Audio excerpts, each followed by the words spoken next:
Station, this is Houston. Are you ready for the event? Houston, this is Station. I am ready for the event. Fox Weather, this is Mission Control Houston. Please call station for a voice check.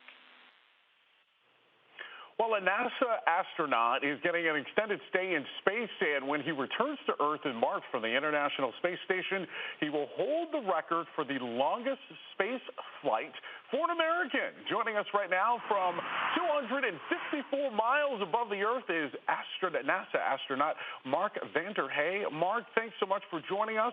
So tell me, what is a typical day like for you aboard the space station? Honestly, I don't think there is a typical day, but the routine is that we wake up around 6 a.m., we've got some time to eat breakfast and just do hygiene, and then we start working with a meeting at around 7:30 in the morning. We continue working with an hour break for lunch, and all the way till about 7:15, where we have a evening conference. The work actually is one of the nice things it is so varied.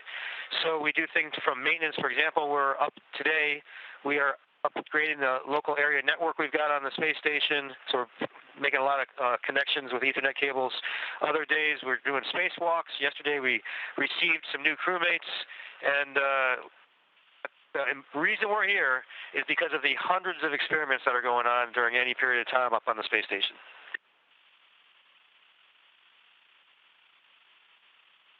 So can you tell me a little bit about some of the research that you're doing up there in space right now? Oh, for sure. We've got, for example, there's plant habitat. We're growing plants on the space station, and that's going to help out potentially with space exploration. We've got a combustion facility as another example. That's potentially got an ability to help further reduce pollution. And then another one we've been doing is called, again, I'm just giving you a few examples, ring shear drop, which potentially could help out people that are suffering from Alzheimer's disease. Mm-hmm.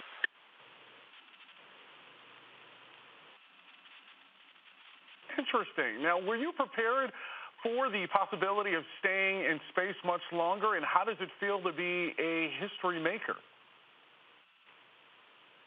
I'll have to let you know how it feels to be a history maker once I've actually made any type of history. I certainly enjoy my job. When I first got asked about this job, about whether or not I wanted to fly to space again, it was with the caveat that I might stay for a longer period than a normal long-duration flight.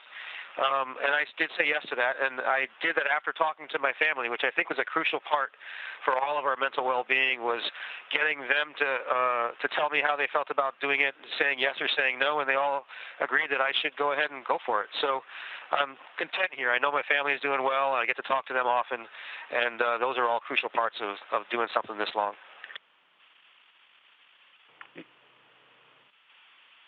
Now, Mark, I know that you can see a whole lot of weather systems up there. So as a meteorologist, I want to know, what is the big difference between seeing what's on the ground up to the sky versus space?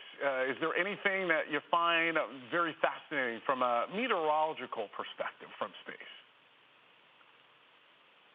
This is kind of meteorological because it's certainly meteorology has to deal with what's going on with the atmosphere, but it's also kind of philosophical for me.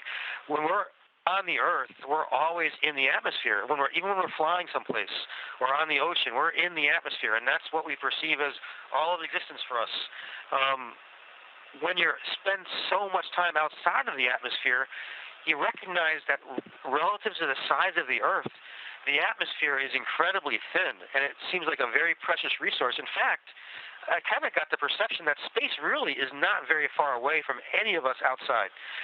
I'm separated from the vacuum of space by multiple layers of metal alloy, and you on the ground are separated from space by this layer of atmosphere. You're basically out in space, but in a puddle of air. So it certainly changed the way I perceive that very precious atmosphere.